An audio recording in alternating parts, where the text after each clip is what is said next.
नमस्कार दर्शकों, UP today के यूट्यूब चैनल पर आपका स्वागत है। दिल्ली के मुख्यमंत्री अरविंद केजरीवाल को ईडी ने शराब घोटाले में गिरफ्तार कर लिया। अरविंद केजरीवाल की गिरफ्तारी को लेकर सभी विपक्षी पार्टियों का प्रतिनिधिमंडल इलेक्शन कमिश्नर से मिला और उन्होंने शिकायत की। लेकिन थोड़ा सा इस पर हम चर्चा करना चाहेंगे।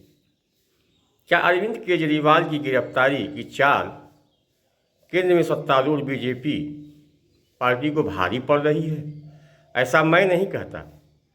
अब तक जो भी विभिन्न टीवी चैनलों पे राजनीतिक विश्लेषकों ने अपने विचार व्यक्त किए हैं, सभी ने एक ही बात कहा है कि यह गिरफ्तारी भारतीय जनता पार्टी के लिए काफ़ी नुकसानदायक सिद्ध होगी, क्योंकि इससे केजरीवाल को सहानुभूति मिलती हुई दिख रही है पूरे देश में।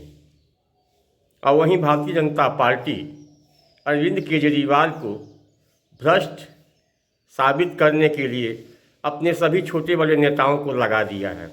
आइए इस संदर्भ में देखते हैं। जब सभी विपक्षी दलों का प्रतिनिधिमंडल इलेक्शन कमीशन से मिला तो वरिष्ठ अधिवक्ता कांग्रेस नेता अभिषेक मनु सिंघवी ने पत्रकार वार्ता में क्या कहा है, आगे के वीडियो में आप देखें और सुनेंगे। धन्यवाद। आप देख रहे हैं कि कितनी विभिन्न पार्टियों द्वारा ये डेलीगेशन गया है चुनाव आयोग। करीब सभी विपक्ष की पार्टियां यहाँ पर हैं। मैं नाम नहीं लूँगा, आप चेहरे देख रहे हैं। गौर करने वाली बात ये है कि ये आयोजन कल लेट रात्रि को हुआ है। लेट क्योंकि आप जानते हैं जिस प्रकार का गैरकानूनी एक्शन लिया गया है वो भी लेट रात को लिया गया था।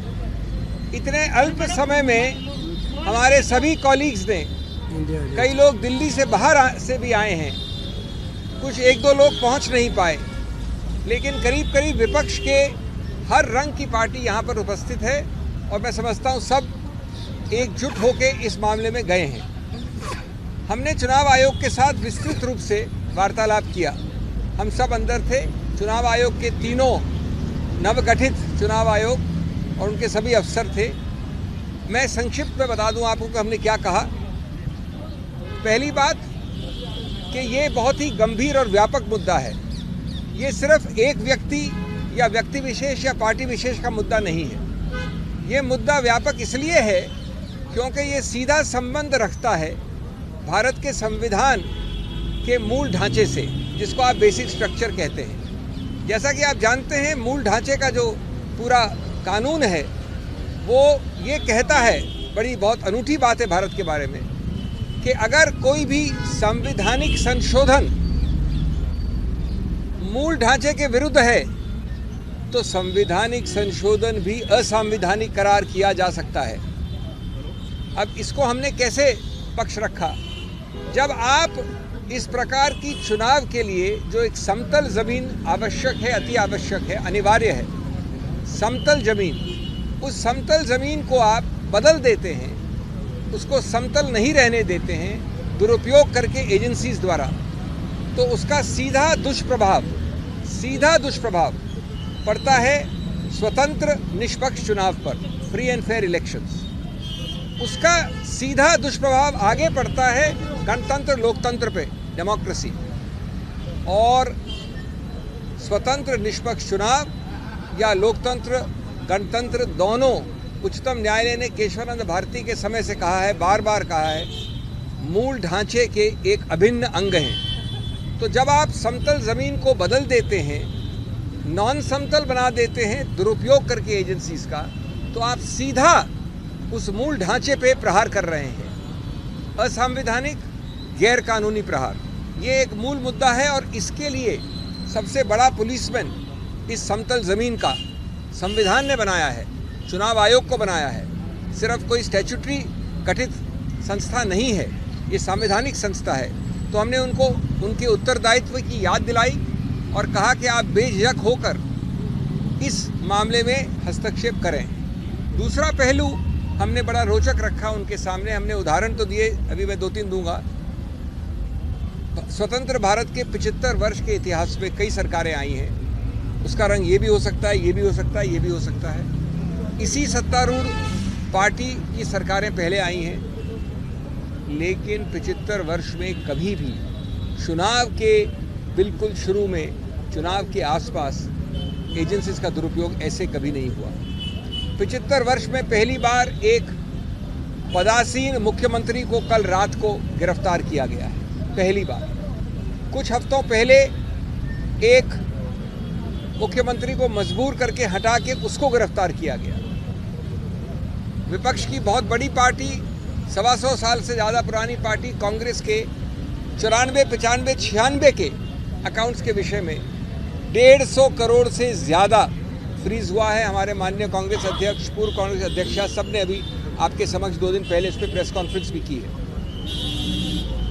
अभी हमको बता रहे हमारे मित्र लेफ्ट के, येचुरी जी यहाँ खड़े मेरे साथ, उनको भी वैसे ही नोटिस आए हैं। तीसरा पहलू, हमने एक सूची दी 11 और हाल के रीसेंट उदाहरण, पुराने उदाहरण तो सैकड़ों हैं, वो 11 के 11 एनसीपी से लेकर, टीएमसी से लेकर, कांग्रेस से लेकर विपक्ष के हर पार्टी पे है जहां पर एजेंसीज का दुरुपयोग हुआ है, गिरफ्तारी हुई है।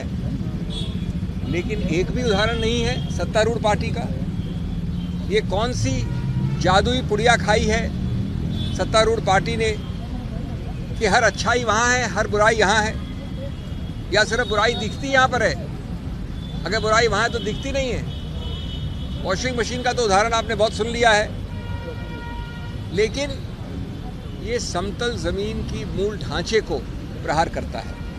हमने 11 लिखित और उसके अलावा 14 उदाहरण दिए हैं अभी अभी चुनाव आयोग को।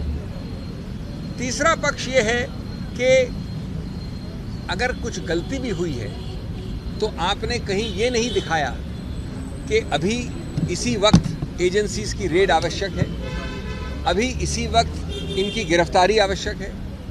अरे भाई, अगर कोई नोटिस या कोई कार्रवाई 2023 से चल रही है तो आप 2 महीने और नहीं रुक सकते? आपको जो कार्रवाई करनी है आप करिए। लेकिन ये क्या कि आप चुनाव के पहले वोट पड़ने से पहले ही चुनाव जीत जाना चाहते हैं। आप पहला वोट पड़ा नहीं, उसके पहले जीत जाना चाहते हैं आप, कानूनी तरीके से नहीं, गणतांत्रिक तरीके से नहीं। तो ये मामले जिसको कहते हैं आवश्यकता या ज़रूरत अरेस्ट की, वो किसने दिखाया है? मेरे पास अधिकार क्षेत्र है तो मैं अरेस्ट कर लूँ। चौथा, हमने बताया कि आपके जो कई सारे सर्कुलर हैं चुनाव आयोग के, उसमें भी ये वंचित है।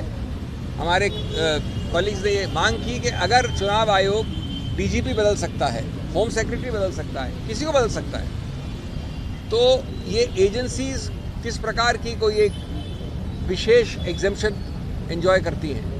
इन एजेंसीज पे नियंत्रण क्यों नहीं करता चुनाव आयोग? इन एजेंसीज के नियुक्तियां कम से कम इन 4 महीने के लिए क्यों नहीं होती चुनाव आयोग द्वारा? ये भी पुलिस एजेंसीज हैं एक प्रकार से, ये भी सत्तारूढ़ पार्टी के उपयोग या दुरुपयोग के लिए हैं। तो इसलिए ये मुद्दे बहुत ही मूल मुद्दे हैं, और हम ये कहेंगे कि हर प्रकार का अनड्यू इन्फ्लुएंस का आपका कानून है, सर्कुलर है, आप उसको सिर्फ शब्द नहीं रखिए, आप उसका इस्तेमाल करिए। नहीं तो ये चुनाव आयोग एक सिर्फ एक सजाने के लिए कोई संस्था नहीं होनी चाहिए। ये हमारा पुलिसमैन है गणतंत्र के लिए।